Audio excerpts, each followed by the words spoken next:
How strong is he? Now there's both a logical and a narrative reasoning as to where no limiter code scales currently in the series, but they kinda contradict each other in some sense, which we're gonna get into later on in the video. Firstly, I want to focus on the basis for his power as indicated by multiple characters throughout the series, specifically Amado and Kawaki. Now the information Kawaki provided us with is particularly interesting because it provided us with a semi-backstory for Code, in a sense that it informed us that he also survived Jigen's rituals. And these rituals, as explained by Kawaki, were used to screen for possible Otsutsuki vessel candidates, which means that Code was a possible candidate for Ishiki. He also said that lots of kids are given karma and those who aren't compatible have seizures and die. There were only 2 of us left when it came to my turn. I managed to survive Jigen giving me karma. I turned out to be compatible. Like I mentioned before, I passed out at that point and was moved elsewhere. So I didn't see what happened afterwards, but apparently Jigen gave the last kid karma also, and the last kid here is referring to Code. Then he says that but it failed just like the other kids that died. His body started to shake and spasm, which means that he was having a seizure similar to the other kids. Then he says that he wasn't able to become a vessel. However, for whatever reason, he didn't die. He survived just like me. He was compatible with karma. So it wasn't a compatible vessel. He failed as a vessel, but he was also compatible with karma, similar to Kawaki. And then we have like a similar conversation happening with Naruto, Amado, and Shikamaru, and they're kind of picking up where Kawaki left off from a storytelling perspective. Then you have Shikamaru saying he can't be used as a vessel, but the karma remained, and he's asking a question. That's possible. Then Amado replied saying it's certainly a rare case, but that's what happened. He survived, and he's referring to Code here, and as a result his body retains karma's aspect of being a weapon. Then Naruto replied saying, we don't know what makes someone compatible, so anything's possible when it comes to this. Then Amado replied saying exactly, there's still a lot we don't know about karma, and the reaction that took place in Code's body is especially astounding. His compatibilities exceeded even Jigen's. So I want you guys to remember this when you go forward. Code's compatibilities exceeded Jigen's. Then Amado also said that almost every member of Karma has had their body remodeled in order to strengthen it, but it's the exact opposite in Code's case. He has had limiters put in to check his formidable strength in order to avoid undermining Jigen's position as leader. Actually, there were several cyborgs among those I had created that greatly surpassed Jigen's power, but they were all disposed of as per Jigen's orders. Now there are 2 things we need to take from this to understand where No Limiter's Code scales in the series. One is that No Limiter Code's powers or compatibilities greatly exceeded Jigen's, so that puts him above the Jigen who took on Naruto and Sasuke. Now you could say that we don't know if they're talking about a 10 tails amp Jigen or a regular Jigen without the 10 tails amp. You could make that argument, but at the end of the day you could say that they're not really trying to differentiate between the 2. They're just talking about Jigen in general. Code's capabilities greatly surpassed Jigen. And the Jigen who fought Naruto with the 10 tails amp, that wasn't his first time taking chakra from the 10 tails, as he said that he's gonna take some more, which implies that he has taken chakra from the 10 tails before.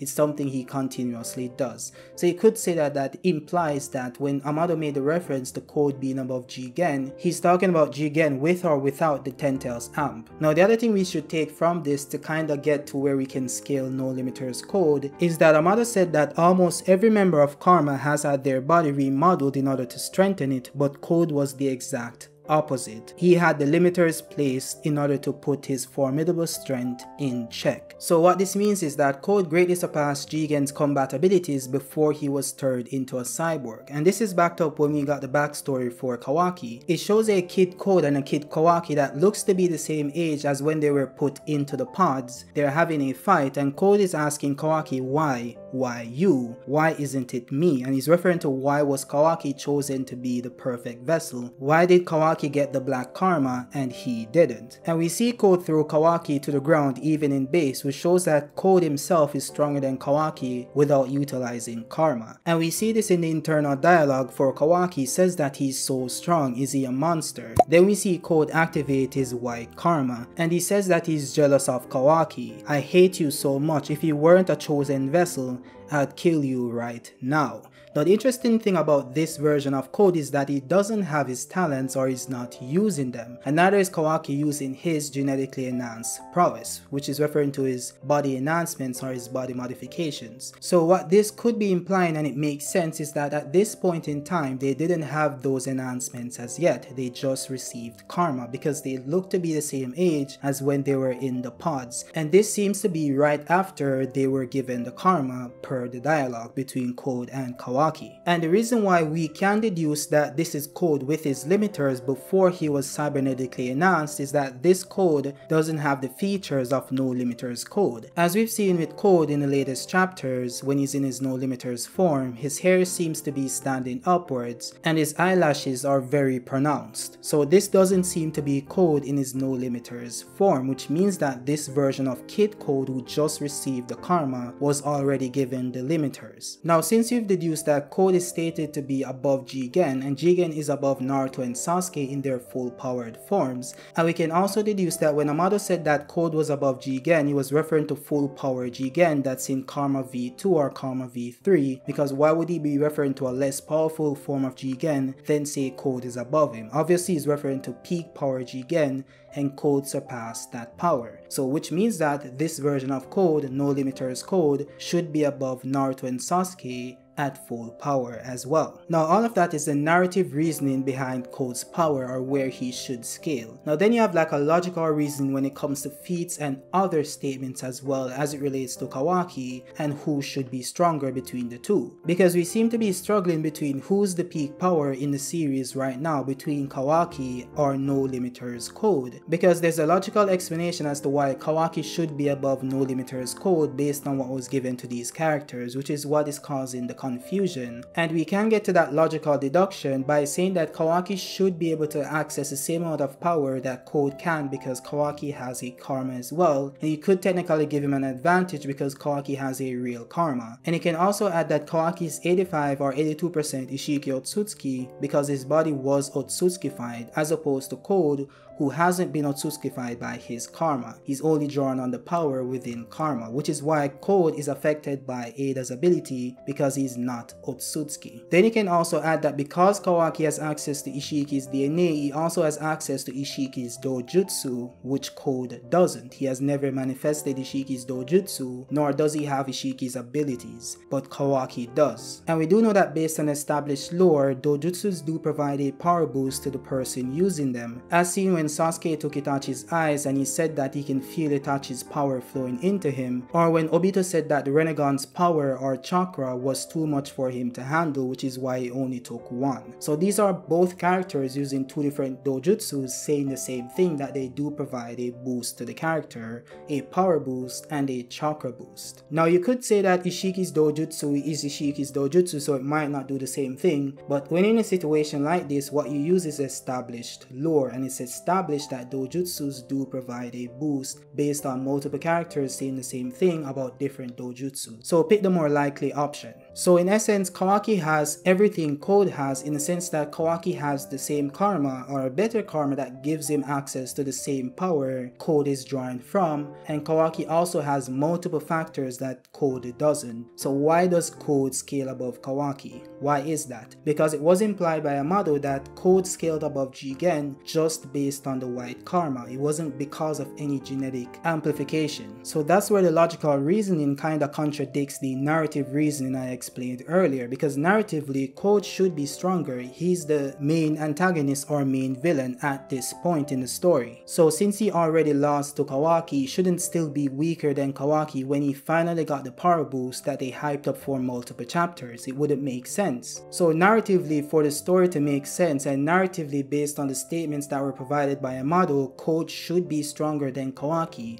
But when we break it down based on the factors that were given for both characters, it doesn't make sense logically. So what this means is that we weren't given the full information for Code, That's the only logical option. Now this is where we have to speculate, because for this to make sense, this has to mean that Code is drawing more power from the karma than Kawaki can. And we can draw logical inferences from the story to say that that premise does make sense. Because even if we go back to the Code fight between Code, Boruto and Kawaki, we see Code explain to Boruto that it's not just the physical boost provided from the karma that makes you stronger, it's the knowledge itself by tapping into the 1,000 years or millennia of experience, combat experience stored within the karma from the Otsutsuki. When you tap into that knowledge or that experience, you get stronger. So this would mean that when Momoshiki is in control of Boruto's body, he's also stronger than Boruto, because Momoshiki himself has access to more knowledge on the karma or his 100 years or 1,000 years of battle experience than Boruto ever would. Which explains why Borushiki seems to be stronger than true essence Boruto,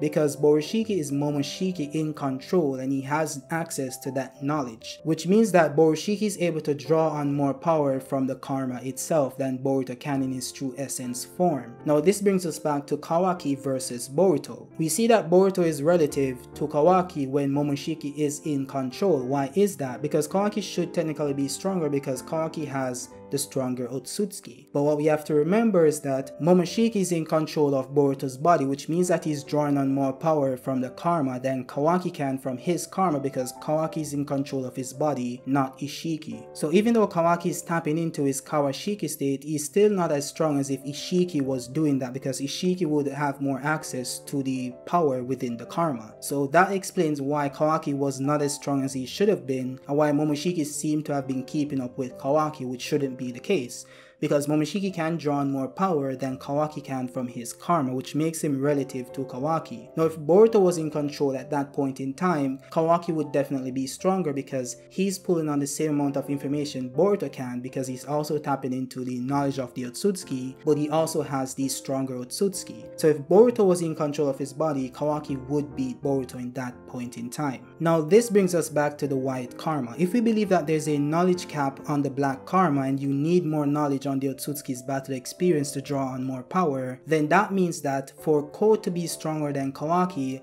or for Code to be able to draw on more power from Ishiki's karma than Kawaki ever can, this means that Code is drawing on all of the knowledge from Ishiki from his karma. Or it means that the white karma bypasses that cap. It means that the white karma doesn't need you to have access to the Otsutsuki's knowledge. It just provides you with all the power unfiltered. So this would explain why Code would be stronger than Kawaki when using the white karma, even though Kawaki should technically be stronger than Code logically, because he has access to Ishiki's dojutsu and he's also Otsutsukified. But him being Otsutsukified and having access to Ishiki's dojutsu doesn't put him on the power level of Code, because even then Kawaki is not tapping into the full power of Ishiki, which is why it's still relative to someone like Borushiki. And we know that Ishiki is vastly stronger than Momoshiki. And even if you believe that the karma within Boruto is Fused Momo and Boruto is using the power of Fused Momoshiki, Ishiki is still vastly stronger than Fused Momo. So what this means is that Kawaki is tapping into so little of Ishiki's power at this point in time that someone like Fused Momo, and Boruto is 80% of Fused Momo or 85% of Fused Momo at that point in time,